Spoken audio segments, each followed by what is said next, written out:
You are the most important person in the whole equation, and you have to see yourself as the most important part in the whole equation. You are going to be your best you when you take care of you. People take better care of their cars than they take care of themselves.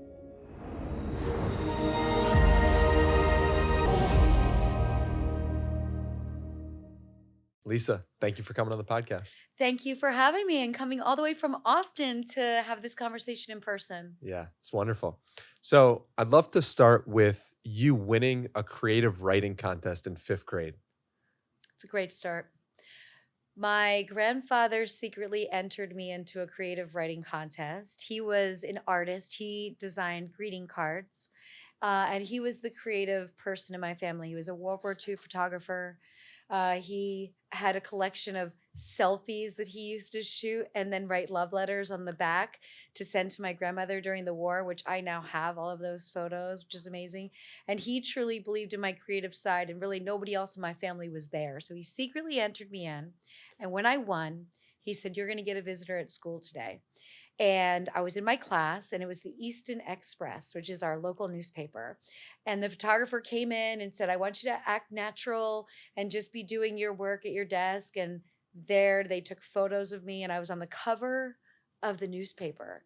And to me, that was like my first taste of fame, because like all my aunts and uncles had it on their coffee table, and it was framed in our house, and everybody talked about it. And so that was a very special moment. And that also has always been embedded in my mind to remind me to keep writing. Well, it's interesting because you blog to this day. And in doing research for this, I found your blogs and your writing during quarantine, you're writing even as recently as like putting up book club posts in the past week. So like why is writing so important to you? I think it's an art that we've lost touch with. I still like to handwrite letters to friends. I still handwrite cards. I just find it a way to silently express myself. It's the perfect way to be still. Like I write every night before I go to bed. I write a bunch of captions in my phone. Hmm. Sometimes I use them, sometimes I don't. But then, like once a month, I'll go through all of them and see if I want to compile them into a blog, or if I want to use them on a photo that I didn't use them on. And most of it is like capturing the mood of the moment of the day and really letting it go and putting it down in the notes. And then when I do go back and read them, I'm like, "Oh, that's super cute. Like you felt that way," because we could forget. We go to sleep, we wake up the next day, and the next day starts, and you have your list of things you're doing and your meetings or whatever. And you can forget how great something felt the day before. And I feel like without writing it down and really acknowledging it, putting it on paper or putting it in the notepads of your phone, you're acknowledging that something made you feel special about your day. Mm. And that acknowledgement is really important to us, remembering to thank ourselves for the experiences that we're having in our daily lives. It's beautiful. Do you have any you could share with us? Oh, yeah, I have a couple that I wrote after my girl gang brunch. Let's see here. I think I put it in this phone. The thing with two phones is sometimes you're like, which one? So I have a girl gang. I would call it a women's group, but then that makes us sound old. So we decided we'd go with girl gang. I'm the oldest in the group. We had a beautiful brunch. So I wrote this: Sunday fun day, New York City style. And by the way, this has gone nowhere yet, okay? But I did write it before I went to sleep because I couldn't help myself because I was so happy. It all started with a girl gang brunch. Afterwards, we stopped at my apartment, grabbed a picnic blanket, some supplies for the park, and headed out to soak up the sun and wander the park. A little snack attack and some cocktails at the Tavern on the Green, and we're ready to hit the streets and wander aimlessly. Then came a social experiment. Alex and Allie decided to address everyone we walked by with "I love you." The results will shock you. They got a mix of thank yous and "I love you" in return. When the weather is nice in this city, it's different than anywhere I've ever lived. People are out celebrating the simplicity of the sunshine. It's magical, happy, and vibrant. Wow. It's like this is a side to Lisa Ann I feel like most people wouldn't know or understand. Does that ever frustrate you that you have the side to you of creativity, of writing, and of expressing yourself, but that most people will never see that?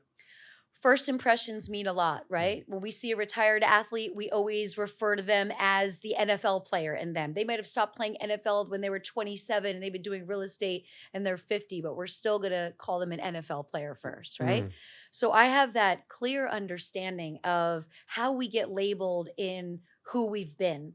What's hard is like the medium of social media. And like today, I did a live and it was wild. I would say 400 of the 500 people in there were just making aggressive sexual comments to me, you know, telling me to take my top off, just, all the weirdness of and the things that people are willing to say. And I think my existence would be different 30 years ago without social media because I wouldn't be constantly reminded how some people see me. mm, I would only be reminded of my in-person experiences with the people that know me and that see me as I truly am, like the layers to me. mm. So I do my best to just be like, okay, I get it. Like I will say to everyone on Instagram, and I did today, I'm like, just remember that when you're making those creepy comments, all you're doing is reminding us that you have no sex. Mm. And I have empathy for those who have no sex because life is much better with sex. So you're just, flying your flag and shouting out to the world that nobody wants to have sex with you. And that's really how I kind of calm them down a little bit because that's the reality. Anybody Mm, who's speaking like that is potentially an incel mm, or potentially someone who has just this one track obsession. And mm. Fridays are by far the worst day to do any lives because I find that people are burned out of their jobs. They're the most aggressive. And people that are lonely on Fridays are facing that they're going to be lonely for 2 days without even seeing their coworkers. Mm, So if you think about the psychology of the very lonely person, a Friday is a dark day. mm. The rest of us, a Friday is a great day because we're going to be like seeing all of our friends Saturday and Sunday, going to brunch, walking around, and telling strangers we love them. Um, so I don't let myself get mixed up in not knowing who I am. I've always known who I am. And that's what's made me very different than a lot of people that I've met in the industry, especially. I knew I wasn't there to get sucked up in a lifestyle. I knew I wasn't there to get drugs. I knew I wasn't there to have an alcohol problem. I knew I was there to be financially independent, travel and see the world, and make my own schedule. That's why I was there. And I stuck very true to that. Yeah, but what happened the first time you were offered weed? The very first time I was ever offered weed at a strip club by a bunch of girls who I shouldn't have trusted, but I did. If you've seen the movie Friday, there's that scene where Smokey is in the chicken coop because he had the angel dust. And that was me. Except I was very lucky. I was trained well by a woman who got me my fake ID and got me dancing. And she was like, look, always have money when you go to the club. When you walk in, tip everybody. Let everybody know you're going to always give them money. And so, luckily, when those girls gave me that joint after work, I passed out in the dressing room. One of the bouncers, Bobby Quigley, I'll never forget his name because, he changed my life. He took me to a local hotel and sat there with me until I woke up. And there he was sitting at the edge of the bed. And I'll never forget what that hotel looks like, right? You wake up in such a stunning situation. And then he lectured me and he's like, these are not your friends. You don't do drugs with people you work with. You don't drink at the club. You don't do any of these things. And that one defining moment set me on this like perfectly great path Mm, because I've always smoked weed, but smoking weed with strangers, my rule from that day on is if I don't roll it, I don't smoke it. mm. Makes sense. It's funny because you mentioned you were doing an Instagram live before, and there's a lot of comments that come in of negative people and negative situations. And one thing that when I was doing research for this, I found out that you do is you hire somebody to block all the negative comments on Instagram before you do, but you can't do that on a live. No, and I don't have them block everybody. So I do the Instagram factor myself. But when it comes to YouTube, Mm, Twitter, Facebook, I have somebody that I call cleans the streets for me. And that person just gets rid of anybody. And the way I explain it to somebody when I'm training them is I'm building a community of like minded people. yeah. And so if you feel the ick from somebody or if you see something is not like-minded, that's when we block that person. Yeah. And right now Twitter is like Survivor Island because I made a New Year's resolution that I would no longer troll trolls. And so with that New Year's resolution comes blocking a lot more people because I know I'm so tempted to say something to you. Like there was a post under my book club of what I'm reading this month of a guy asked me, "What are you reading this month?" And like I Mm. so wanted to troll him back. I didn't block him because I didn't feel that was offensive enough to block. But I get a lot of comments on the daily of you were better when you had dicks in your mouth. Oh, I get a lot of comments like that. So those are people where I'm like, "Okay, we don't need to be friends and I'm blocking you." So I do have a team of people that help me keep my social media from affecting my mental health. yeah, well, it's weird because we've never before been exposed to all of the world's opinions at all of the same time and know all of the things that are happening in other parts of the world. And also, like, and it's weird because in the past there was more stakes for when someone said something. And perhaps that's why I like doing this podcast because there's actual stakes on the line of like saying something. If you say something wrong, there's a consequence to it. And so, what's been your experience like of navigating through social media? What are some of the tips you could give people for making the most out of it since you've been on social media for so long? I think you have to look at it like a tool. Mm. It's easier for me because I remember having a fan club by mail when I first started in the industry, and that Wow. was a lot of work, a lot of opening mail, a lot of putting a newsletter together monthly. So when social media came, I was like, oh my gosh, I can reach everybody, with my phone or Mm. online. Um, you have to be in the right frame of mind to engage. And I know that everybody has different engagements, but a lot of women get harassed. Mm. Doesn't matter if you've been in the adult industry or not. It doesn't matter. I see men say things to women all day. It's a very sexualized space that everyone feels it's never going to come back to them, whether it's a burner account or they don't have a photo of them. So I always tell people who are new to the space or who are trying to really build a brand, like, be prepared when you're ready to engage. Mm. Don't be hungry. Don't be tired. Don't be cranky. Be in a good frame of mind where you can go on and you can have good conversations, and don't let the negative outweigh the positive because you will make friends. You will meet people that you're going to cross paths with. I've made some great friends on social media Mm. that I'm now in person friends with. So if you look at the risk versus reward, the risk is all about you. Mm. Court of public opinion, people have no regulator anymore. They'll say whatever they want and not think about it at all. So you can't let that person derail you from the mission of creating this community. Yeah, that's something that I realized as well as like when I meditate before going on social media, it is an entirely different experience. And it's something I don't think a lot of people talk about. It's like the state you enter into the conversation with. And It, so it and also, like, matters. I don't do it right before I go to bed Mm. because I don't want that in my mind last thing before I go to bed. That's my time to either read or watch a show that I like or text with my friends.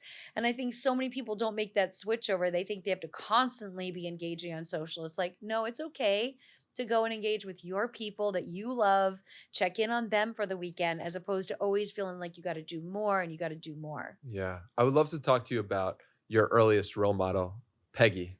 Why is she or why was she so impactful for you? She was just such a kind person. She was just so good to the core. She was my dad's yard touched her yard. She had the original farmhouse. So in older places like Pennsylvania, there was always like one farmhouse that was close to the road because that's how they would make deliveries, and they owned all the land. Eventually, that farmer would sell to developers, and that farmer would decide if that farmhouse was staying or if they were going to demolish it. She so happened to be in one that was probably built in the 1800s. And she never had children. Her husband passed away when I was about 8 years old. She never remarried. And so we became really good friends young. And she taught me to bake. I mean, she would make sticky buns from scratch every Saturday morning for the neighbors. And so I would go over there and bake with her. She taught me to sew. And so when I would get invited to a wedding or an event in my family, after school, we'd go buy the fabric, we'd go buy the pattern, and then we'd take a month. And every day after school, I would look forward to going to her house, working on this for like 2 hours. I never heard her swear. I never heard her say anything negative about anybody. I never heard her gossip.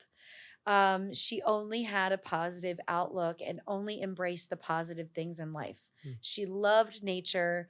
She had a beautiful garden. She raised irises. And so there'd be this like month in spring where we'd sit out on her patio drinking lemonade and just looking at just like this sea of purple blues for the irises. And she would let everybody come into her yard, take flowers, take vegetables out of her garden. She had a well. So I would go to her house to drink water because well water is so different than tap water. And so she had this well and this fresh, cold water, but she was just a substance in my life. And I grew up in a very inconsistent upbringing. Mm, Parents got divorced when I was young. They both never got over it. They were very nasty to each other. My dad quit his job and worked under the table. So my mom didn't get child support. Like, so my mom struggled, then she complained, and then he complained. And it was mm, just, she was a stable force for me. And she was someone who showed me so much about life that I didn't even know, when I was around her, how much she was rubbing off on her. I think about her every day. And when I read my second audiobook, out of all the horrible things that happened to me in the life back, the hardest things to read was the chapter when I talked about walking to see her at the cemetery for the first time, mm. because it was so real to me that she was no longer there. And I had her till I was 43 years old. She wrote me a letter every week since I was out on my own. A handwritten letter, date in the corner, just a letter about like what she did that week, what the weather was like. Just like, and I still have all her letters, but she was just solid. She was my person. She was the most consistent love I ever got.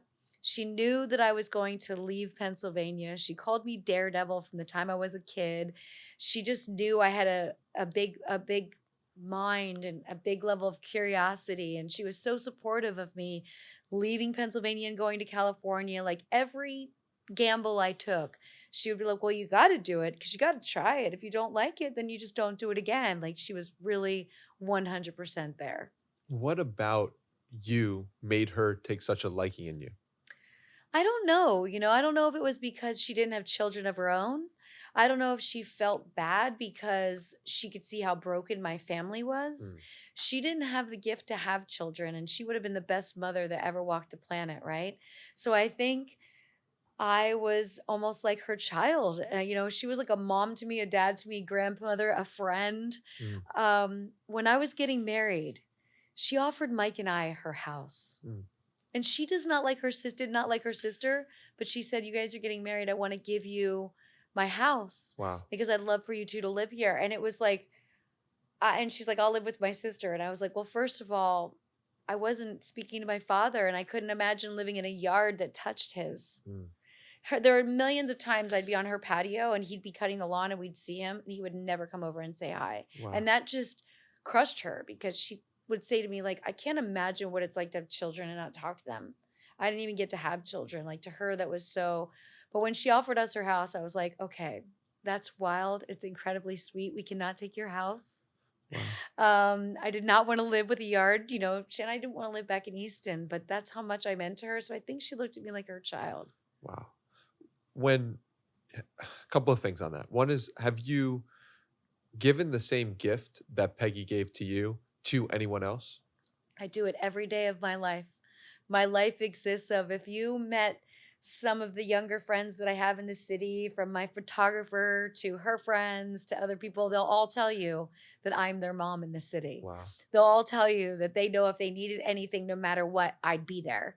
Mm, And I try to live as much of Peggy in my everyday life as possible all the time, to the fact of like how I am to people in my building, how I am to the neighborhood around me. She talked to everybody.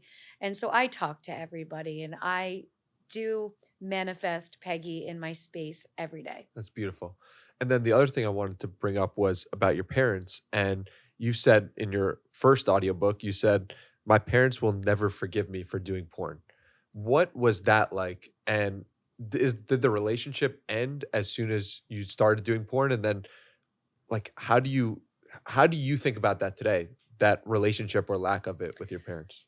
My relationship ended permanently in 2015 when I let my parents know that I wrote a book, which I thought they would both be super stoked about, but they Mm, weren't. mm, And it invoked a different response in them both. And I wrote about that in my new book, The Life Back. My dad, he only talked to you about what he wanted to talk about. So he would just change the subject. So with him, I got no response.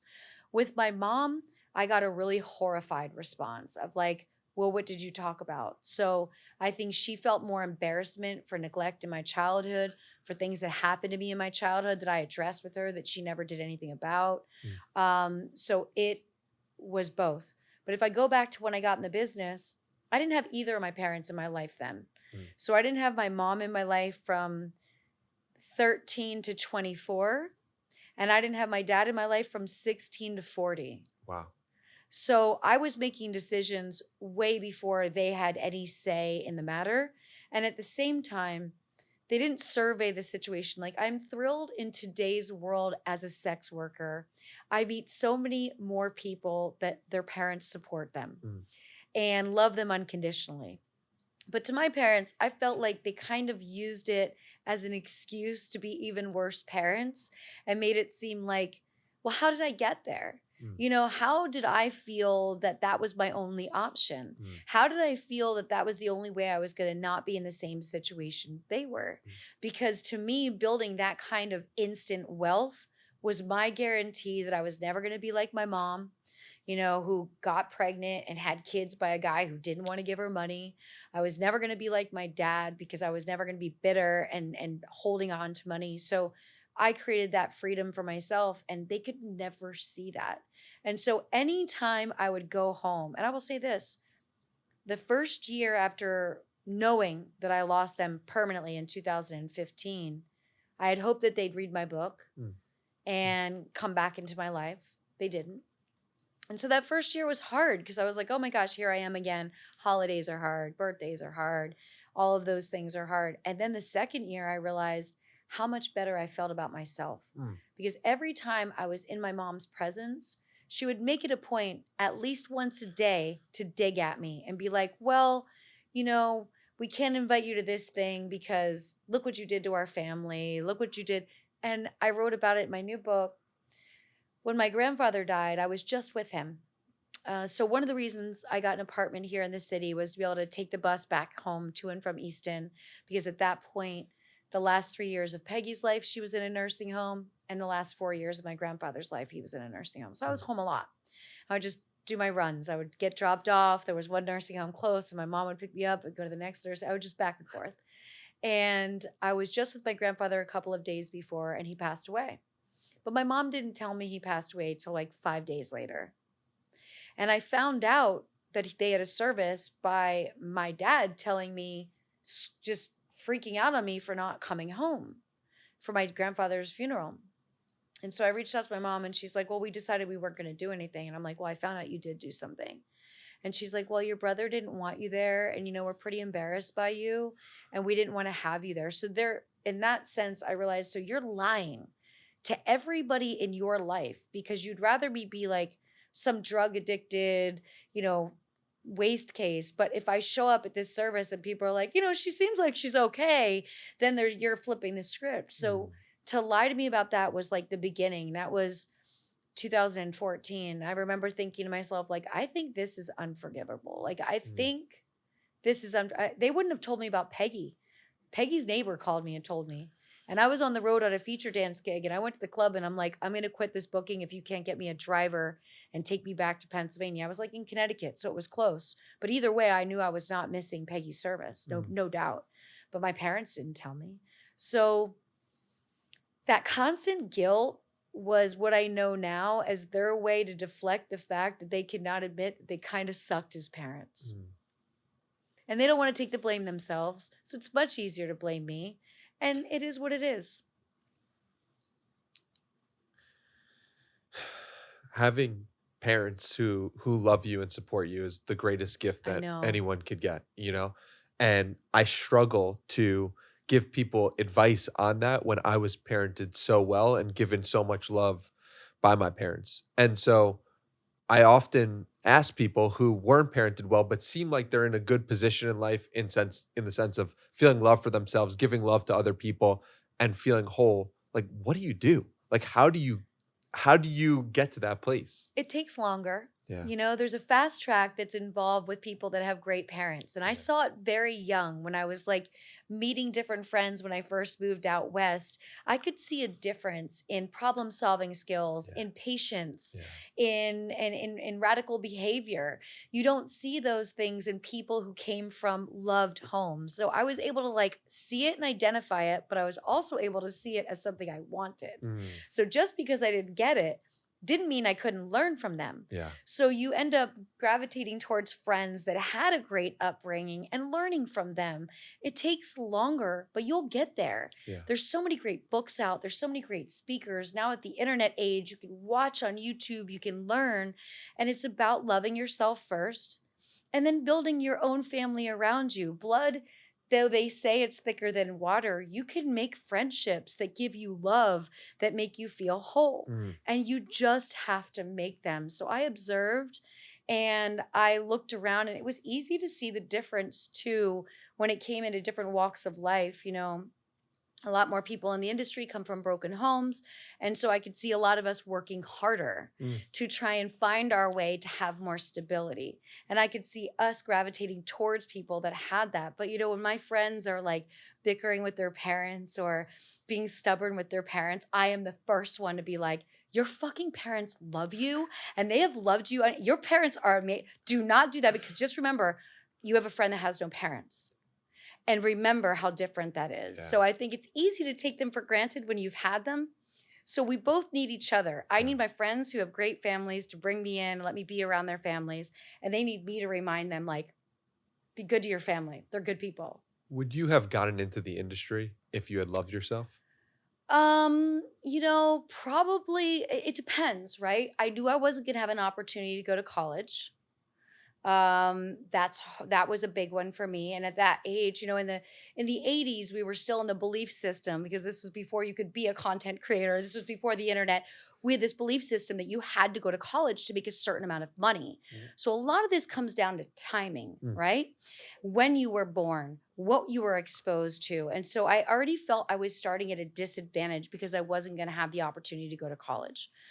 I already knew that I wanted to get as far away from my family as soon as I could, when I could make enough money to move to another state. And I wanted to live in California because I was obsessed with the show 90210. And I wanted to live where it was sunny all the time. And I wanted to see what it was like to live by the beach, which I did for 15 years of my life. So, at a sense, like, if I put myself in a different situation with my family, would I have still made those choices? Maybe not, because it would have been harder to go to them and pitch the case like, hey, this is what I want to do. I know you think it's really crazy, but I'm going to make great money doing it. And I'm doing it. Right. So I can't really put myself in that spot.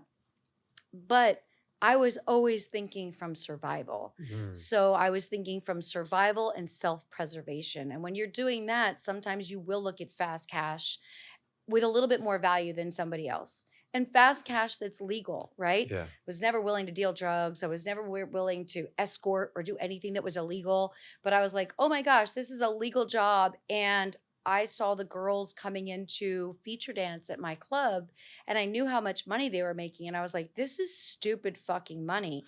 In 2 weekends, some of these feature entertainers were making more than my parents made in a year. Mm. So I was smart enough to be like, all right, this is going to pull me right out of this. And then I'm going to be able to take classes at Golden West College. I'm going to be able to do things that I want to do. And I'm going to be able to higher learn later.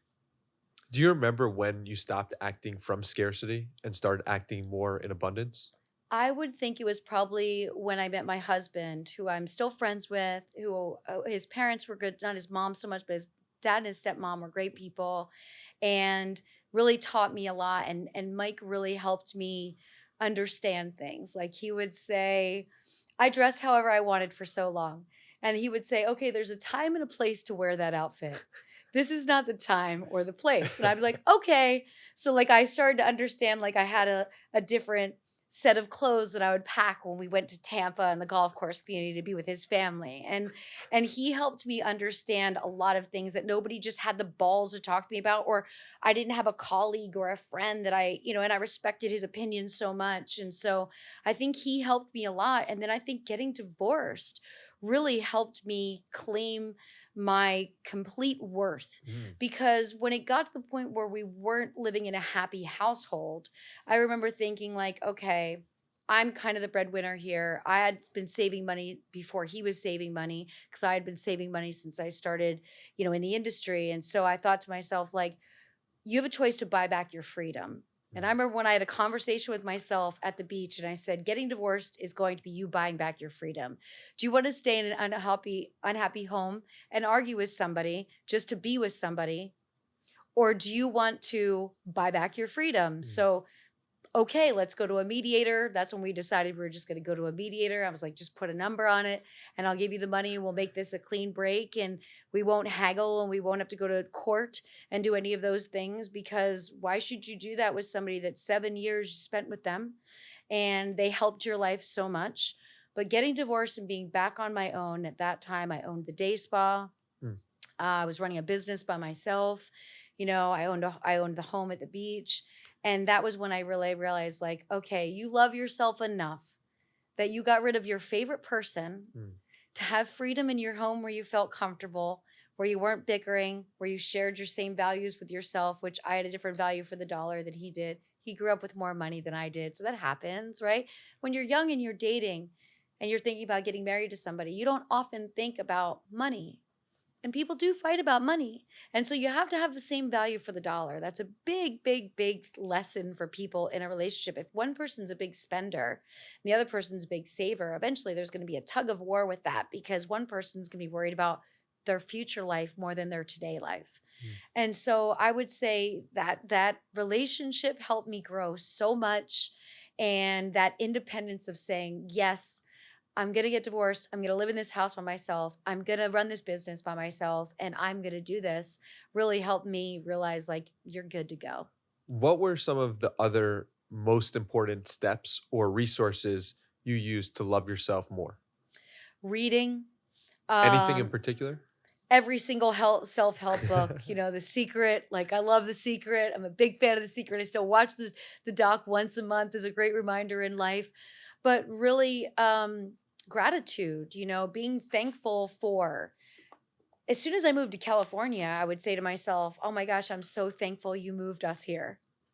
I would talk to myself like in third person, like, "I'm so thankful you moved us here." 2 Like, people. yeah, me, like, Yeah. we did this together. Like, it Yeah. was your thought process and your actual being of believing you could do it, not being afraid to leave the nest. And gratitude of, like, I moved to Huntington Beach. I watched the sunset every single day I was home, for years that I lived down there. And I would just drive down to the little cul-de-sac thing and sit there at the beach and watch the sunset, be like, "Oh my gosh, you come from Pennsylvania. I can't believe you're getting to watch the sunset on the West Coast." So, like, having gratitude every day for the experience that I provided for myself Mm. really helped me love myself. And those are easy things to do. Mm. Really easy. Establishing yourself in a new community. You move from New York to Austin. You go to Austin, you find your favorite, if you like froyo, if you like sandwiches, you find your favorite places and you start to build relationships with the people that run the place or that work there. And you start to feel this sense of community building around you. These are things you're doing to love yourself, to make yourself happier in the community where you moved. Mhm. And so I was really aware, and I spent a lot of time alone. So I've had a lot of time to journal, to go back and reflect on my journal, to read, to go back and reflect on notes of what I pulled out of what I'm reading, but really to have a constant dialogue with myself of how far we've come, Mm. what we're doing, the friendships that we've made along the way. And I always say we because it is a being, to not feel alone, understanding yourself as a we, mind, body, spirit is really a we. Mm. And when you bring those things together, you have your I, Mm. but you can talk to yourself and thank yourself. And I think not enough people do it. Yeah. No, it's beautiful. And on that piece of being alone, you mentioned before that you had this massive house and you were alone in this mansion and you're like, I gotta get out of here, or I gotta clean this place up. And that ended up with you downsizing. And that was the importance and the practice of minimalism. Why did Yes. that play such an important role in your life? Man, it was timing again. In the Life Back, you'll read the open really starts with this dramatic, series of events that took place when I retired in 2015. And I spent a year going to court and I spent a year just circling around a lot of negativity. And what I learned about the industry at that time is being as successful as I was in porn and making the decision to retire without telling anyone really backfired in my face. Mm. And it came from every level. So what I learned was it's almost like trying to get out of a gang. Mm. Gang leaders do not want a gang member to reinvent themselves. Mm. They're not going to make money off of that person anymore. That person's not going to be working for them on the street anymore. And so the industry is very much like a gang, and that's just a lack of education and it's a fearfulness, but all the way from the companies who turned on me because they realized, oh, we're not going to make money off of her. How could she leave? She's the most popular girl in the industry. We were making so much money off her. She cut off. Like I closed the drain. And then the talent will retaliate in a sense that, oh, you feel you're better than us now. So you're leaving because you think it's like, no, I did this for almost fucking 30 years of my life. Like I was just ready to do something new. Like I Crazy. was not feeling the joy. I was becoming more aware of the risks to my health. I was becoming in my 40s. I was like, is this really how you want to go down? Each time there'd be a positive HIV case, each time there'd be an STD that was treatable but not curable going around in the industry, I would start to think to myself, like, at what point have you made enough money that your health is more important? And so I kept having these conversations. And I will say, my last couple of years shooting, I would have this voice that would come into my head while I'd be sitting in traffic. And it would be like, today's the day you're going to get something that you're going to have for the rest of your life. And that is a heavy weight. And nobody cared about that heavy weight. So I dealt with this darkness and I went through this severe depression of just like being a shut in for a year. So I was a shut in for the entire year of 2016. And I needed that year. I needed that year to be still. I had been traveling since about 1990. I had been doing all of the things in the industry and going all over the world and constantly busy and constantly putting more things in my schedule and constantly. And so that sudden slam of the door and that forcing me to be still, it really made me take inventory in myself. And so to pass the time, and I will suggest this to anyone who goes through a depressed time in their life, we're all going to go through them and you're going to make it to the other side. And every morning when you wake up, you tell yourself, I'm one day closer to making it to the other side. But I eliminated alcohol. Mm. So I was sitting in my living room one day and I had this liquor cabinet that was really pretty. It was glass and I was filled with liquor and glasses. And I remember thinking like, well, that can't stay. So I took a picture of it that day and I texted it to a friend who has a house that he shoots content in. And he had this blank space behind me in photos that always irritated me. And I said, yo, Chris, this liquor cabinet, this will look awesome in that blank space behind your stairs that always irritates me. Come and pick it up. And I'm like, you have to take the liquor, the glasses, everything that is on this thing because I don't trust myself with it. Alcohol is a depressant. And I knew that was not what I wanted to be doing. I'd smoke weed.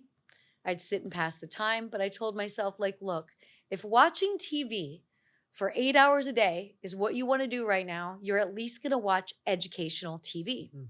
So I did since I wasn't traveling, I watched House Hunters International. Oh, that narrator's voice is so soothing. And I loved learning about all these different countries and the food. So that was my splurge show. But I watched every documentary on Netflix, every documentary on Hulu, and I stumbled across minimalism.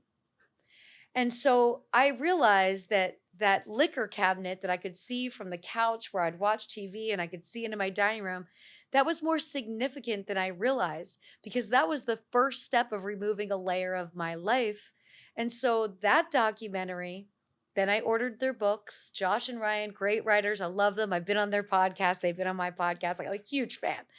And I went down that rabbit hole of Marie Kondo. So I was like, okay, you've got nothing but time. I stopped watching TV and I started one room at a time in my house. I had a 4-floor house. It was 4,000 square feet. Every closet was packed. Everything, every space had something in it. Years of doing award shows, years of doing trade shows. So I just started with like my master closet, took every single thing out and made a deliberate decision of what was going back in. And then was able to make a decision, oh, I wore that outfit in a scene for Brazzers. Let me go and list it up online and sell it to a fan. Mm. So then there became this like earning potential, like, holy shit, I'm making money here. I'm selling things. I would see clothes and I'd be like, okay, Google yourself, Lisa Ann yellow dress. There's the photos. I'm stealing those photos. I'm printing them out with the order because they would get a signed set of 4 photos. And it became this thing.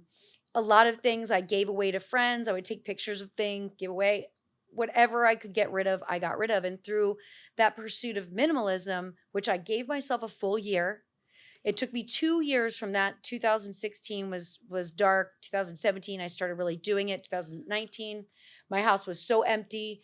It was so easy to sell because it looked bigger than it was, because every closet was pretty much empty other than my master. But that also gave me a better understanding of kind of the hamster wheel I was on. Mm, Though I was saving money, I could have been saving a lot more money the entire time I was in the industry.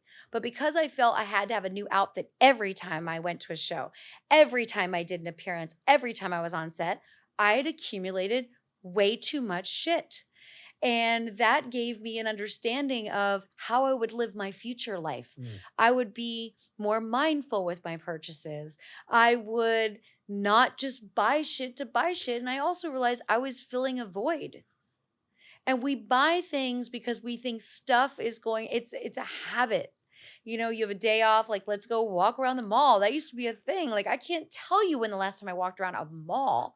You know, it changed my life in so many ways. And my kitchen was like the craziest because I had all this stuff that I had bought off of like late night infomercials. Um, I had a toaster and I don't even eat bread. You know what I mean? Like I had so much stuff because I had space for it. So my kitchen, I took everything out and I did it like the minimalist suggested. Mm. For a month, I would put things back that I was using. And then after that month, whatever I didn't use, I donated to Goodwill. Mm. And it took days upon days of filling my car, which was down 3 flights of stairs to my underground park to fill the car. Luckily, Goodwill was right down the street. Drop, go back, do it again, do it again. But that experience made me a better person. Mm. And so sometimes the worst things, we think the worst thing just happened to us. And when you're in it, it is the worst thing. Mm. But when you realize why it happened to make me be still and to know that when I was going to take the full step in reinventing my new life, that all of my bad habits with spending money were going to be broken, with all of my insecurities of having to have a new outfit, not being able to repeat the same dress, you know, all of those things were so trivial, but it was what I did. Mm. And so that just made me go, you know what? I think you could live in like a less than 1,000 square foot apartment now in New York City completely fine. Like you could have never considered that. I mean, I had 2 places. I had a studio in New York and a home in LA. And then I realized like I could live in a studio full time now. And now when I buy something, I get rid of something. So if I'm not willing to get rid of something, I can't buy something. Mm. And so I've continued to live a very minimalistic life. And it makes your life so much easier. You don't spend days on days redoing your garage or fixing up your closet because you have too much stuff. You don't spend your free time managing stuff because you don't have too much stuff. Mm. That's beautiful. The first step of that was cutting out alcohol. Do you still not drink alcohol? I started drinking again after 2 years, Wow. but I just drink casually. I'm not a big drinker. I do have the Italian mindset, and I am releasing wine this year. I partnered with a winery in Sicily, so I'm releasing my own wine. I do believe in the red wine before bed theory. I do, and so I'll have a glass of wine when I'm Love it. watching TV. I really enjoy it. I try not to drink hard alcohol, but you know, you have those nights in Vegas where you're out with the right people, and next thing you know, you've had too much drink and it's fun. Yeah. But I don't drink hard alcohol at home. I just knew at that time, like when you're going through something, you have to be self-aware enough Mm. that you go, what could be really double layer destructive here? What Yeah. could make this worse? I felt like alcohol would have made it worse because I had too much free time. And weed doesn't affect me the same way. I would smoke to just not have my brain going, and to make me relax enough to be still. But so I wove drinking back into my life, but it's not a constant. And you know, I might have like 4 benders a year where it's like that night in Vegas where you're like, how did we end up drinking 10 old fashions? Why am I so hungover? But they're memorable nights. You know, why did I wake up in the spare bedroom of my suite? Why am I in the twin and not my king size bedroom, which did happen to me earlier this year. But you know, I made those decisions, and I think it's important to be self-aware and to know when like some people would eat more. Mm. You know, that's time where you don't want to have bad food in your house. Like whatever it is that you know you might lean on too much, knock it aside until you're ready to do it properly. Yeah. No, I love that. What are some of the most important habits and routines that make you and that you can't live without? I can't live without my morning routine. I take 3 hours every morning to myself. Oh, wow. And I know that's generous, right? I didn't get here until I was 45. When I was younger, it was, an hour, then I upped it. But then as you're getting older, you're like, I earned this. It's like an old person thing. You're like, I earned this time, right? So it's 3 hours. And I understand that like people with children wouldn't be able to do it. I understand that it's very unique to me. But that 3 hours is a no social media, no answering emails, no nothing like that. So that's my time to get up. I do like to read in the morning. So I'll start with a chapter or two of a book. Right now, I'm going back and I'm reading Love People Use Things Mm, because it's our book club book for the month. love And that. I have a virtual book club. And it's a book that just left me feeling so good. The second book by the minimalist. And it's a great reminder. Sometimes you can reread something at a different time and you pick up something different. It's like rewatching an episode of Curb. You laugh at something different. So my habits are I get up, I don't engage. Do not look at social media when you first wake up. I learned that like 2010 and I started in 2009. So I was like, this is not healthy. Let yourself wake up. I start my day with a thank you. I start my day where I'll go back sometimes and look at those sweet little messages I put in my phone before bed, but I read.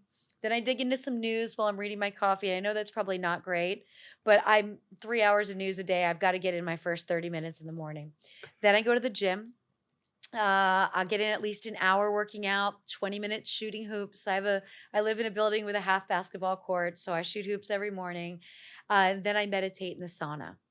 Then once that's done, I go up, I make my smoothie, I get in the shower, and I start my day. When I say starting my day, when I'm putting my makeup on, I'm either listening to a podcast that I need to pull clips from for my podcast, or I'm listening to Greenie on ESPN, break down whatever I missed when I went to bed too early the night before. So it's either sports or it's my podcast, but I start working then.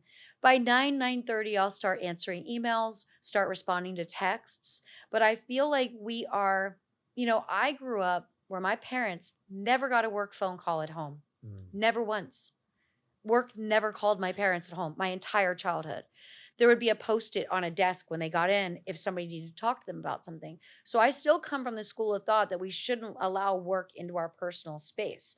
I still believe you should have a time at night where I don't care if it's 9 p.m. because you want to cater to the West Coast, but that you should be done. Even if an email comes in, unless it's pressing, somebody that you canceling something the next day, but I just don't think you should be responding. I think we should allow ourselves time to do the things we like to do. Whether it's, I have a very bad habit with, the 90 Day Fiance franchise. And last night, I watched Darcy and Stacy's episode from Monday that I record on my DVR. You know what I mean? Because I like to fast forward through the commercials. I won't watch it live. There's too many commercials, but like that's my hour to maybe text a couple of friends. I'll have my glass of wine and then I take my shower and I'm very routine at night as well. At night I light a candle in my bathroom. While that's starting to get its scent going, I load my dishwasher. I set up my office for the next day. I clean off my counters.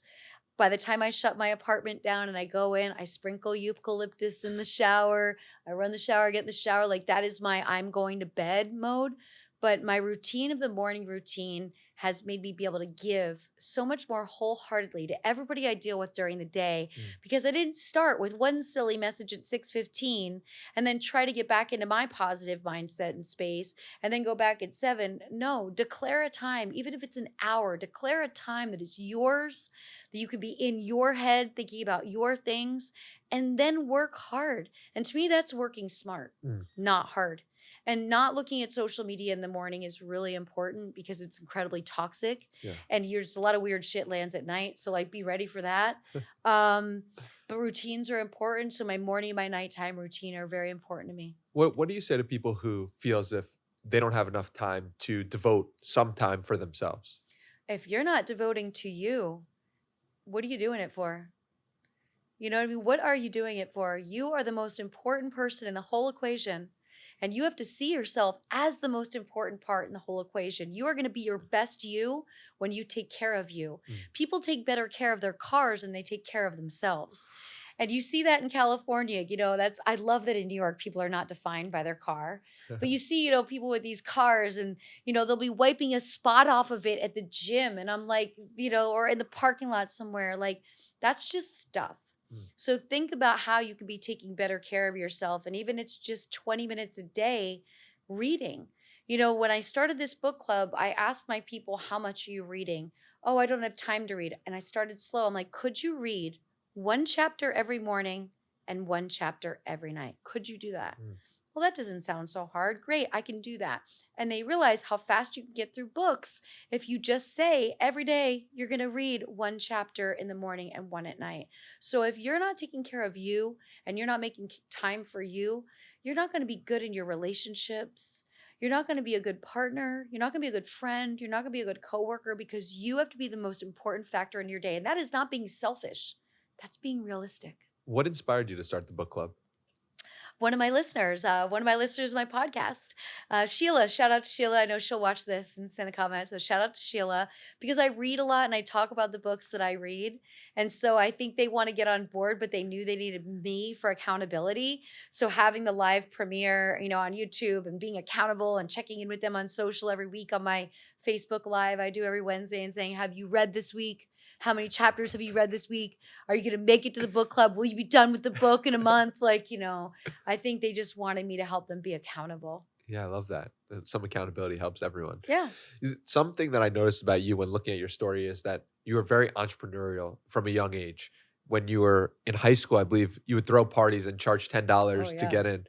Why was when did you realize you had an entrepreneurial itch inside of you? I think it's my grandparents for sure. So watching my grandmother and grandfather run their greeting card business, and my grandmother was the books.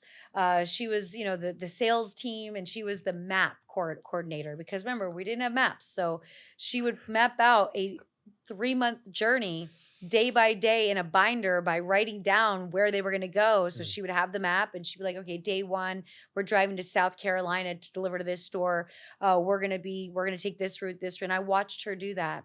I watched them have the freedom of making their schedule the way that they wanted, and I watched them run their business. They watched us a lot because my grandparents built a apartment for us in their basement. So when my mom and dad got divorced, we lived there until I was 10 or 11 years old, from the time I was a baby. And so we were around them every day. It was handy for my mom because she was working so many jobs. She didn't have to have a babysitter.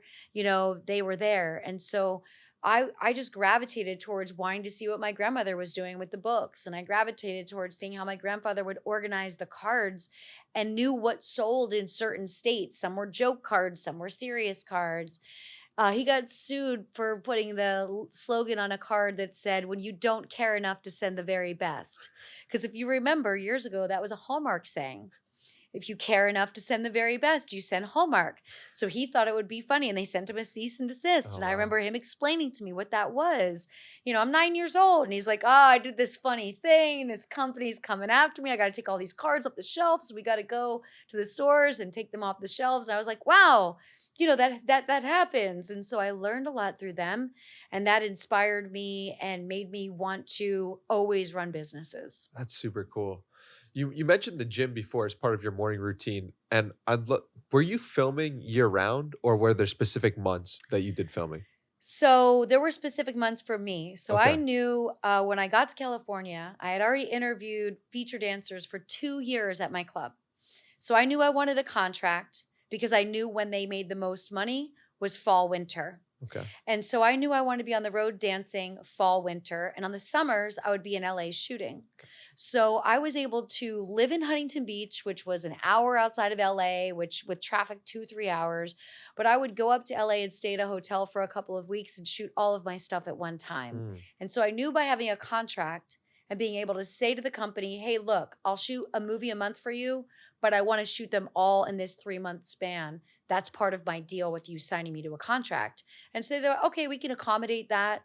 What I didn't realize was how hot it is in the valley in the summer. Like I had no idea because I lived at the beach and like I had no idea how much hotter it is. And to shoot, you can't have the air conditioning on. So it's super hot. But Mm. it worked for me because I was able to get into a rhythm. My first 2 years on the road, I drove. So I wasn't popular enough to get flights yet. So a friend of mine went with me and we drove cross country, gig to gig. And back then we would do Monday through Saturday at each club. So we would do that many days in a row. It wasn't just a short weekend, it was Monday through Saturday. And so we would leave the club Saturday night like 2 in the morning and start driving to our next destination. And sometimes we'd just get there Monday morning and I would just check into the hotel, shower, and go do my shows. Oh my god.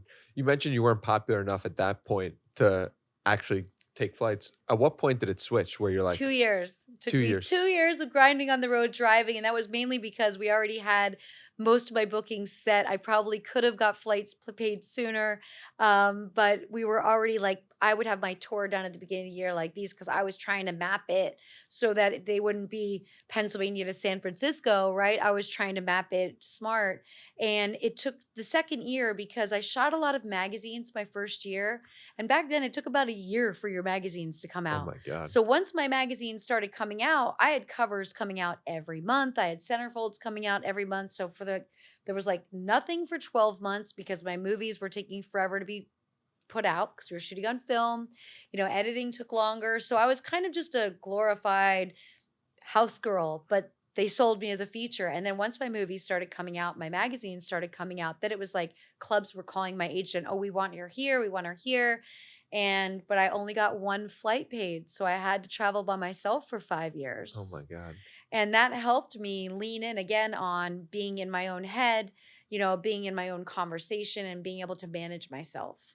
Yeah, but, like, what was the moment where you're like, "Oh, I'm much more well known," and everything changed? Was it Howard Stern? Being on Howard Stern, or was it No, because that was before I got in the business. That was when I was a house girl still in Pennsylvania. That was a good help for my hustle because when I was 18, 19 was when the clubs were starting to come to us and say, we're no longer going to pay you to be here. Mm, So, in the 80s, we were getting paid $25 an hour just to be at the strip club.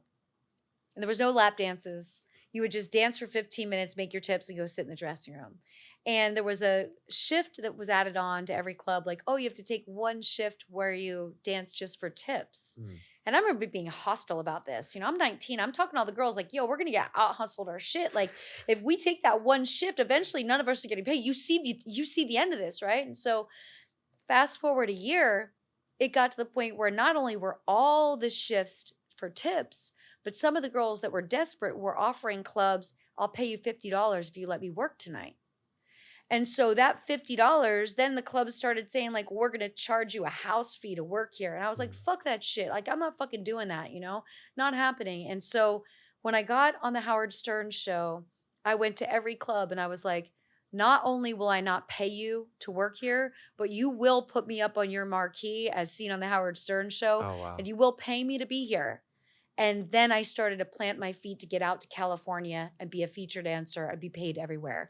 But my rule of thumb was I was never, ever, ever going to work a shift for free or give a dude money for me to go take my clothes off and be harassed for a night for money. Like, no. But every other girl was like, we just got to do it. We're making good money. And I'm like, oh my God. I just remember calling a meeting in a shitty dressing room where we had no chairs back then. We would just sit on the floor on towels and looking at all the women that were older than me and going, we're going to let them out hustle us from our own hustle. Why are we doing this right now? And I realized these women didn't have enough money saved, didn't have the foresight to stick up to these men, didn't want to walk out. I would want to stage a walkout. I was like, we go on strike.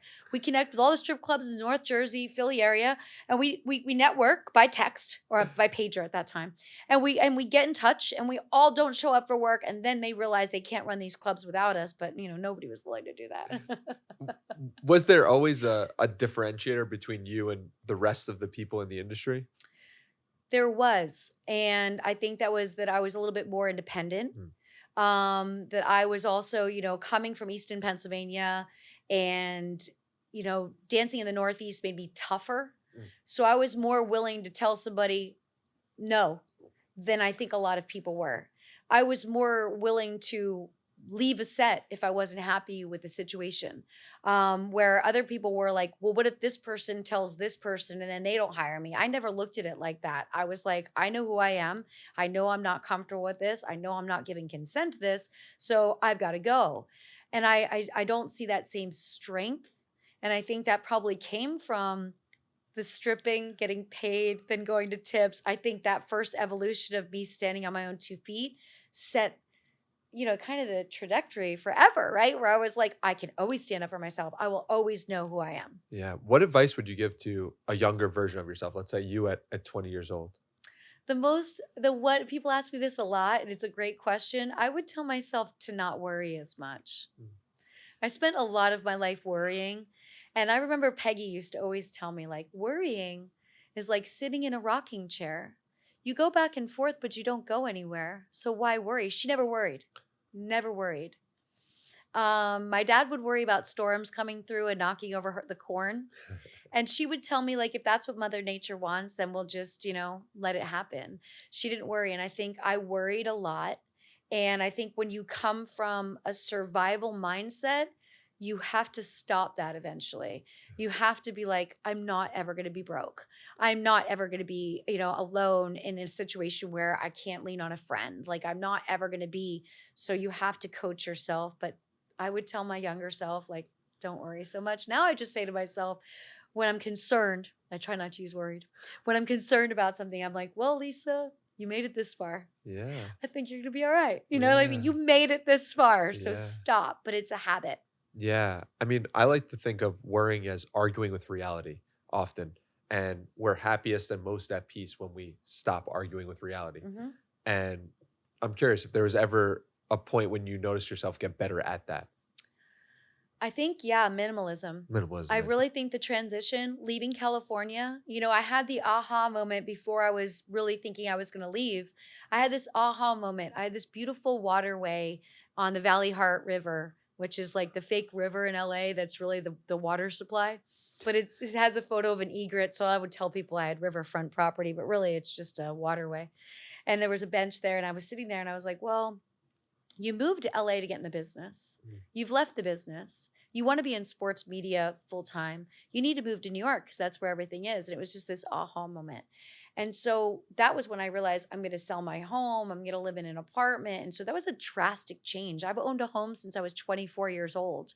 I've been the HOA president. I've done everything when it comes to my neighborhood watch, to everything, and minimizing those additional tasks and kind of putting myself back in the spot of like a young person of like, oh, I'm going to rent a little apartment and I'm going to have a lot less space. And that changed me tremendously. And that's when I realized like you can do anything. And Mm. now you've simplified your life enough that you can move freely and you have less to worry about in general. Why was sports media the next path for you? It happened pretty organically. I've always been a huge sports fan. I always loved being on the road and visiting sports radio shows. And that's where we'd get to promote.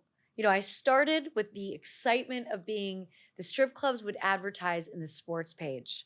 And I would always get the newspaper at the front desk of the hotel. And I'd go to the box scores and there'd be my ad. And I'd be like, oh my God, I'm in the sports page. Like, this is so great.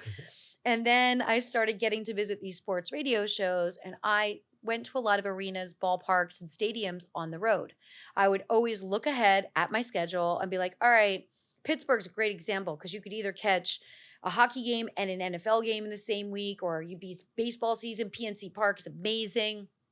And so I went to all these ballparks and that would get me closer with the radio stations. And so I'd be getting my ride over and they'd be like, okay, you got a 15-minute spot with this morning sports show. They'd keep me for an hour because I'd know their team, their players, what's going on with their season, and they would just keep me and we'd have this banter and I felt so at home. And I realized like, oh, I loved it. And then I would go to the club and the conversation the men would have with me was very different than if I didn't shine in that role. They'd be like, oh my gosh, I heard you on the Sports Junkies this morning, or I heard you on this show. You were great. I had no idea you were such a sports fan. What do you think of this? And so it opened Pandora's box. At that time, for about 4 years, I was doing a show on Spice Radio, which was on Sirius XM, Playboy Radio, and it was called Stripper Town. It was Monday nights. It was a great show. People would call in and tell stories about stuff that happened to them at a strip club. Strippers would call in, and I would interview girls in the industry that were going on the road feature dancing. And so because it was on Monday nights, during Monday Night Football, my fans would get by my call screener by telling my call screener that they had a strip club story, and then they'd get me live on the phone and they'd give me like an update. Like, it's the third quarter, it's tied. Here was the biggest injury of the game. I'd be like, oh my God, I'm missing this whole game. There's no TV in here, And that was not pleasing to Spice Radio. My producer would come out and he'd be like, you can't talk sports on here. We're supposed to be doing this. And like I got written up twice. And then one day my producer comes to me and he's like, hey, my friend in New York City had a fantasy football show that was Playboy Playmates. The show broke up and he wants another female voice, someone maybe from the industry, a female voice that knows sports and sports to do this. You should go and meet him. So the next week I flew to New York, met Matt Deutsch, who I still work for to this day. Oh. And I met Matt and he's like, do you know fantasy sports? I'm like, no, but I know sports and I can take the summer. This was May. I said, I can take the summer and I can just mock draft and I can learn about all the platforms and I can go to all my idiot guy friends who are really good at fantasy football and be like, yo, you play fantasy football. I'm going to be doing this fantasy football show. And I fell into it. And what was really neat was how many of the sports radio shows I visited on the road were so supportive. And they were like right on Twitter, like, this is so natural for you. I can remember you chopping it up in our studio in St. Louis, or I can remember you.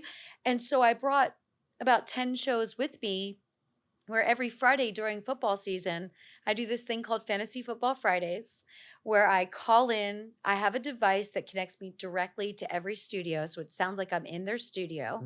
It's the remote devices that you would see broadcasters use on like Radio Row or at the Super Bowl.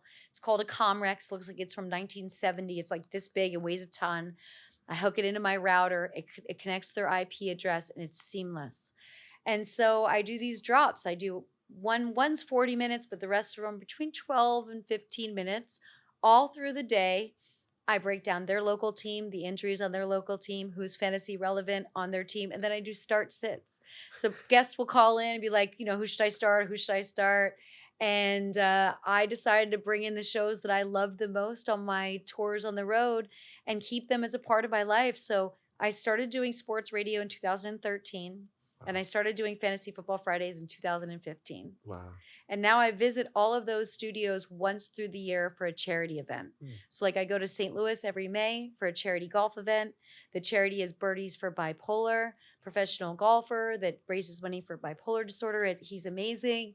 And so I get involved with different charities. My fans get involved, help donate, and I get to go there and ride around in a golf cart and take pictures with fans all day. It's a ton of fun. Well, it's so funny because you really are like a natural speaker and you're so good at it. And it makes sense that you would go into radio in some capacity.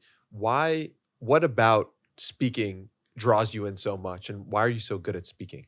I don't know, but you'll read this. You'll like this a lot. I'm going to read this to our viewers and our listeners right here. Go. My dedication to this book. This book is dedicated to all of my teachers who wrote Lisa talks too much in red ink on my report cards. Look at me now. Communication is, the most really valuable tool we have. Yeah. And because I love to listen, like I could easily listen to sports radio 8 to 10 hours a day, 7 days a week. Wow. I love it. I love, a communicator that's a good wordsmith, somebody that's, articulate. I've just fallen into it. And I think you can share so much of your personality through your words. And Sirius helped me a lot, put me through broadcast classes, really helped me be better. I got notes. I would listen to every show after I did it. And I would write down how many times I overused a word. Wow. And then I would take that word, all of those words, and I'd put them on Post-its around my computer. And when I would do a live show, once I used the word awesome, I would take it and throw it away, and I would know that I was not allowed to use awesome again for the rest of the show. Wow. That's a really cool tip. Because we all overuse words, and we go through phases where you use one word for a couple of months. You're like, man, I've really been using this word, And so that helped me grow. But I'm just fortunate, because a lot of my friends will say to me, like, I don't know how you do it. Like when we're shooting something, I'm a one-hit wonder. Put the camera in front of me. Tell me what you want me to say. I'm going to say it. We're going to be done with this, I can't redo something multiple times. It loses its luster. So when a friend watches me do that, they're always like, how do you fucking do it? I'm like, I don't know. This is just what I do. And, in porn, we don't get our scripts in advance. Really? They give them to you that day in the makeup chair. And the makeup artist doesn't want you looking at it because she's trying to do your eyes. And so you're thrown, pages and pages of dialogue that you need to remember. And that we're losing daylight. That We might have a location where we have to be out by 5. You know it's on you, and it's kinda like being in the WWE. They give them their script same day, right? Really? They do the same, and Wow. so, I would look at it and be like, "I can't hold up everyone's day here. I have to remember this," and I just learned how to, like, close my brain to every other thought that I was having, Mm. be only in that paragraph, memorize it. I could watch a TV show once and recite it for you word for word. Oh my god. So when Always been like that? always been like that. Wow. I used to tell my grandparents and Peggy, what kind of job could I have where I could memorize things for other people? And they would be like, you just use that for whatever you do. Like, if you can remember things, you're going to be successful. And I was like, no, like, could I memorize things for the president? Like, who could I memorize things for? Because they would take me to a movie, we'd see it, and then I would recite it on the way home. And they'd be like, how are you doing this? I'm like, I don't know. I just remember things really well. And I've realized now that it's a gift. Wow. What other hidden talents or gifts might you have that people might not know about? Well, I tan really well. I'm Italian. Tanning is a talent, okay?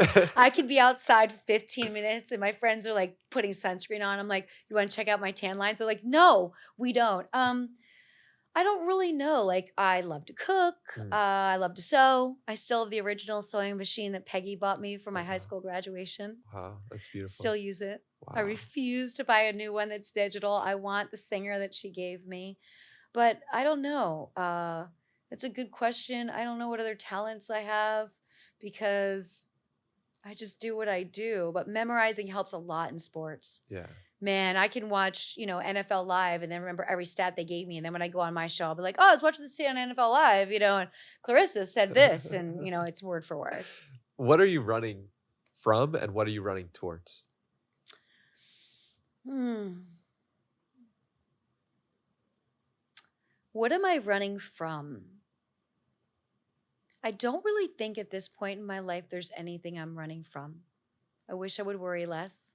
That's one thing, because everybody worries. And I worry about my friends and I worry about, everybody.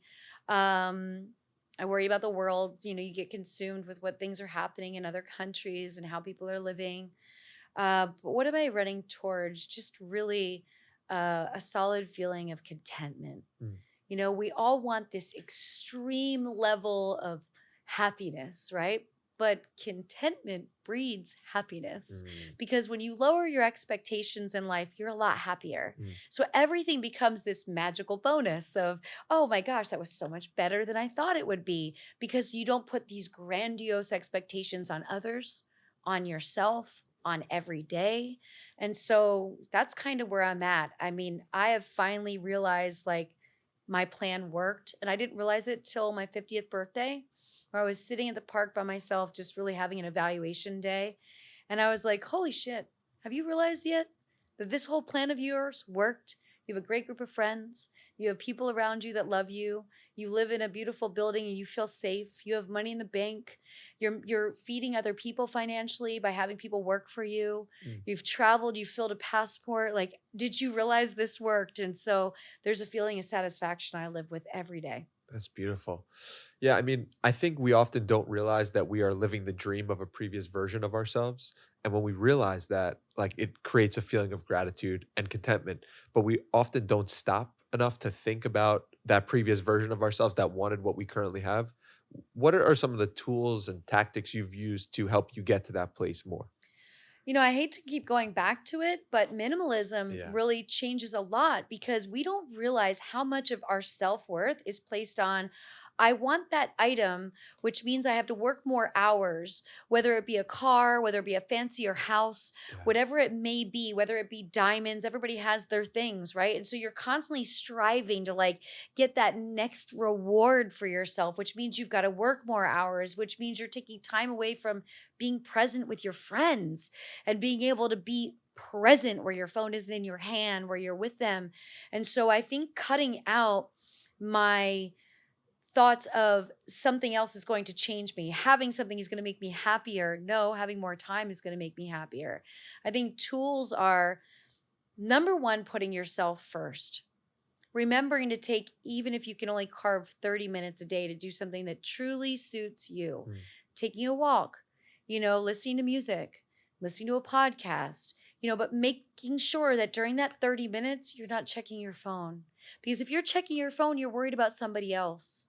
Being able to disconnect from what other people need from you for a period of time allows you to feed what you need from yourself. We need to really think about ourselves in a way of serving ourselves. So I Mm. think step one is putting you first.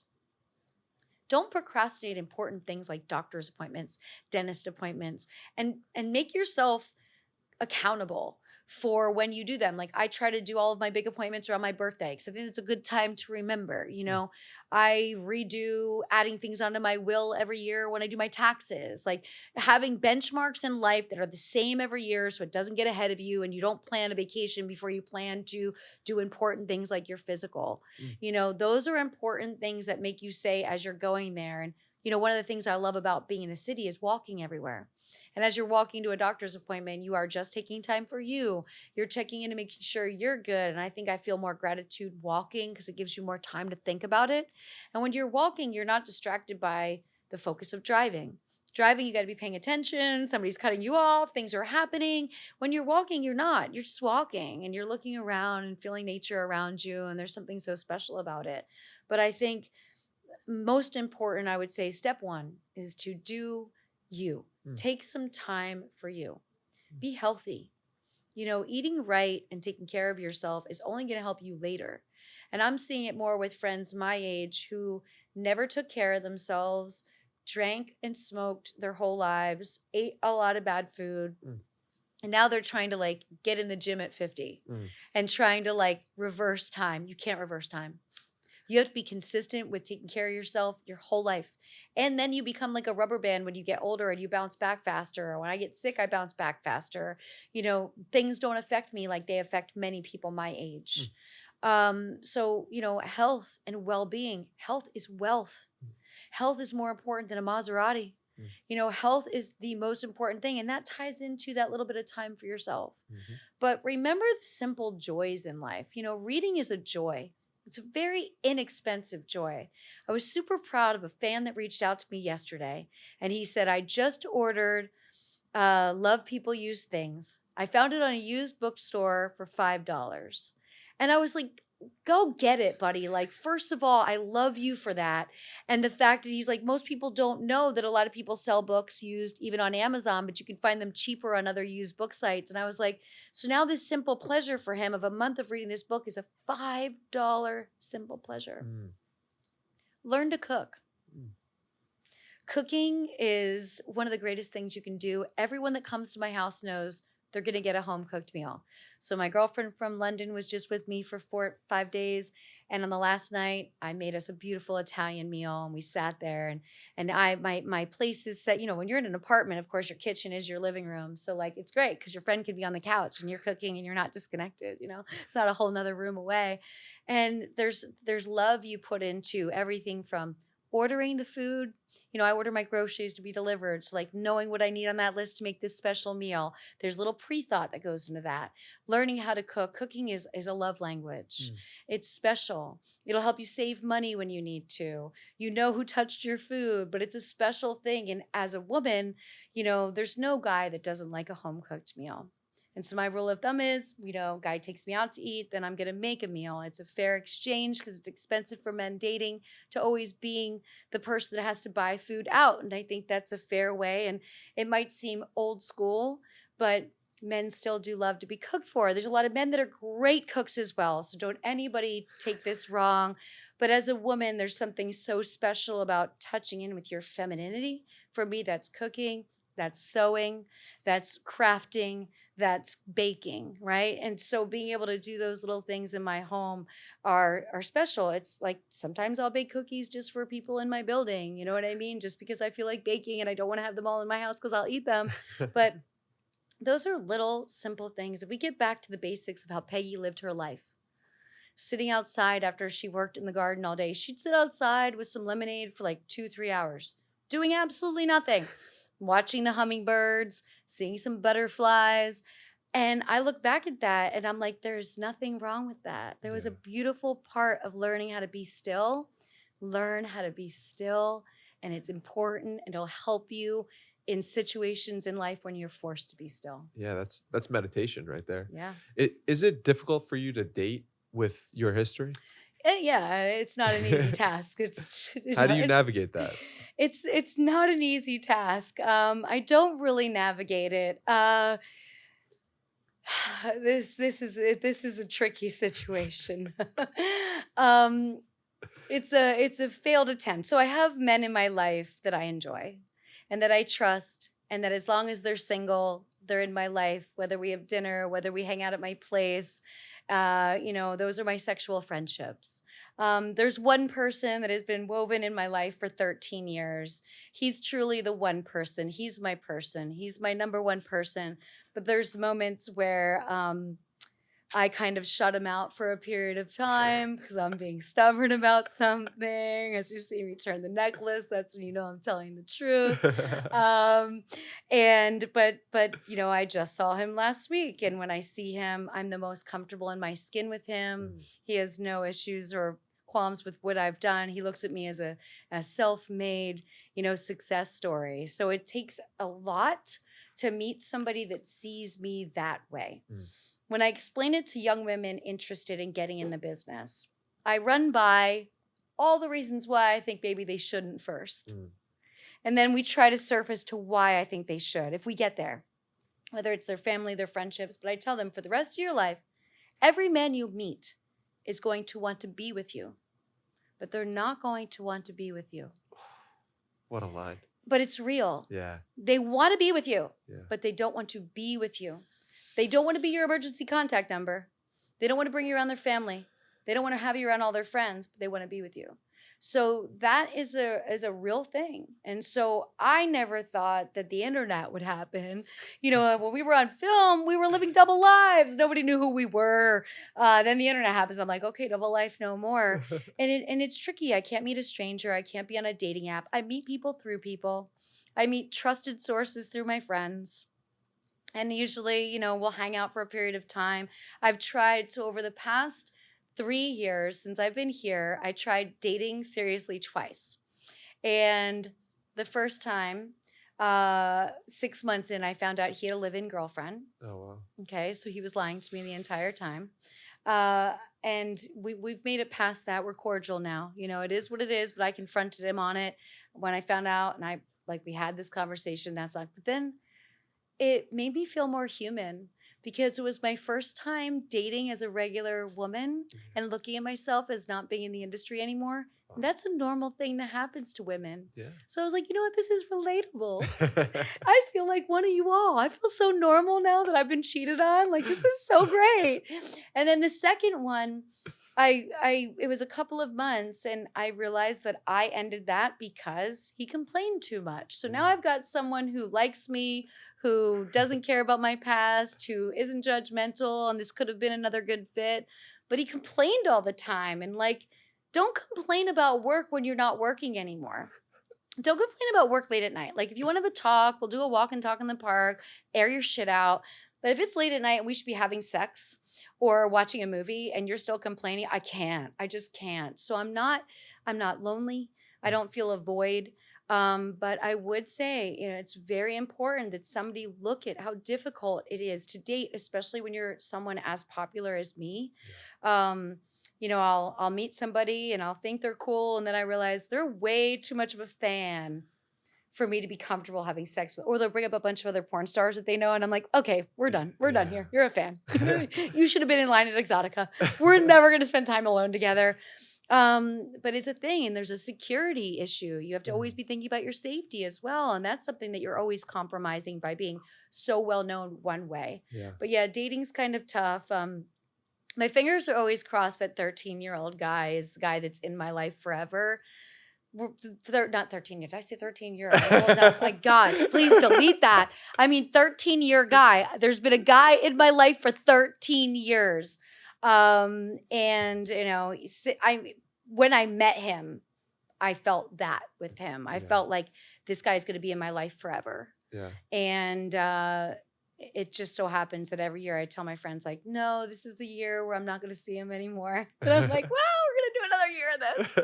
And he was just with me for 3 days. We had a great time. Well, I hope that works out for you. And We're the same age. We both have no kids. We both were married at the exact same years of our lives. We both got divorced. Like he's oh wow. super, yeah. So he's a minimalist. Like all the signs point to this should work.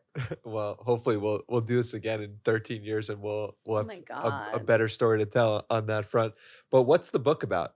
The Life Back. So the life back really is the continuation because the life was me getting in the industry from 2015. Mm, And the life back was 2015 to 2020 and how much my life has changed in those 5 years. Like I mm, feel like those 5 years changed me more than my entire life because getting out of the industry was absolutely harder than getting in. mm, Stepping aside and recreating a new life in sports, the first year of me doing sports radio, I was so mortified that every time I would tag a co-host or tag my channel, they would get 1,000 dick pics because the same guy that's sending the dick pics doesn't know how to untag somebody from the reply. So there was like a lot of stress that came with that, a lot of guilt that came with that, a lot of isolation where I was like, maybe these people won't want to work with me anymore. Maybe they won't want to be a mm, part of my brand. So mm, that evolution was really tricky to navigate. And so I changed just so much. And then simplifying my life from 4,000 square feet to one and becoming the happiest version of myself. And then when the pandemic hit, I remember everybody was like so panicked about being still. And I was like, oh, you know what? I just did this for the entire 2016. I fucking got this. I already know how to do this. I've minimized my life. I don't have as much to take care of. I don't have as many needs.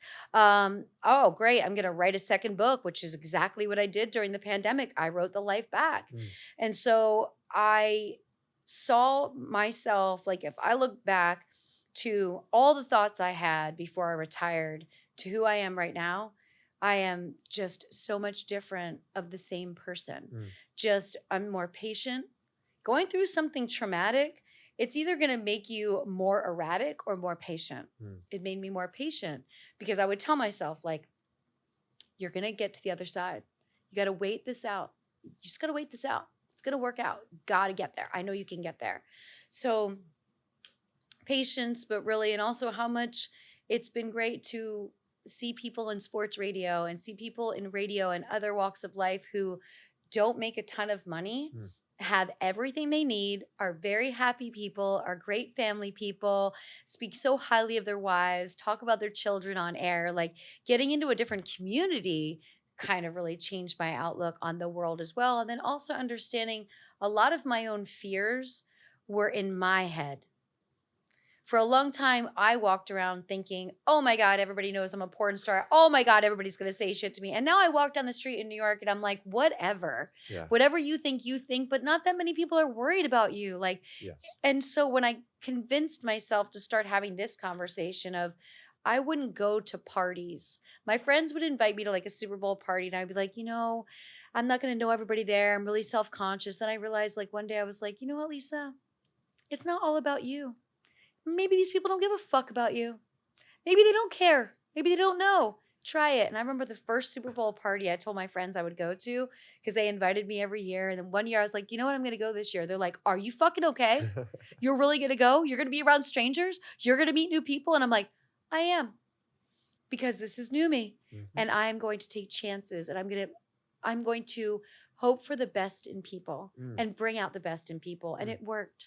And so we get wrapped up in our own head. And I think a lot of that was my family influence, making me feel guilty about my choices mm, and putting something heavy on me that if my own family felt poorly about me, then the rest of the world must too. mm, Then I realized the world is evolved. We live in a much more open minded society. Things have changed. The pandemic even made OnlyFans a brand that's become an accepted space for work. And that opened the eyes of many. But I watched it come and really, really grow in a positive way. And I remember what it was like when people had to go to an adult bookstore, rent a VHS, came in a brown bag. They were super shy when they were coming in out. There's like a back door and people would nod at you if they recognized you, but they would never say hello because that was them admitting they watched so much porn that they knew who oh you wow. were. Now it's like, not like that anymore. Well, what I love about your story so much is that it's a story of reinvention and understanding oneself and identity and accepting identity and removing the negative voices that other people have placed in front of you and in your own mind. And I admire that about you, and I admire the way you've been able to own yourself and also like invent yourself into a new path. And it's inspirational because we're all gonna have to do that at some point in life.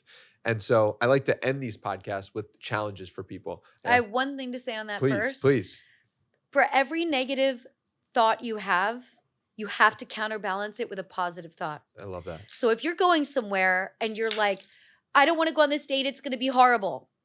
You have to then say to yourself, I want to go on this date. It's going to be awesome. And it sounds silly, but it's like a scale. And Yeah. so each time you have a negative thought, please balance it out with a positive thought. Yeah, well, on that point, my grandmother and I, when we were living together, she would we would talk about the negative things sometimes, and I'd be like, whenever we think of a negative thing, let's say a positive thing instead. So it's Yes. like, You have to do that. yeah, it's very important. All right, challenge time. So because people listen to this point in the episode, they've consumed and consumed, and now it's time for you to take some action. Do you have something you can leave people with, an action step based on this conversation or something that is unrelated that can help people in their lives? I am going to leave with I would love everybody to read a chapter of a book a day. One chapter. It expands your vocabulary. It expands your mind. It gives you a time for your mind to be still and not think about yourself and fall into somebody else's words. Mm. And I think that escape, like it's fed to us on the internet, it's fed to us on TV, but nothing is better than hearing your own voice reading words off of a page and accomplishing something. Because after you read that chapter, you're like, well, I haven't read in years. Oh my gosh, I just read a chapter. So read a chapter a day. And if it's The Life Back by Lisa Ann, even Even better. better. Thank you so much for your time. Where should we send people to connect with you further? All my social is the same at The Real Lisa Ann, and you can get my books autographed through my store at shoplisaan.com. Awesome. Thank you so much. Really Thank you. appreciate you.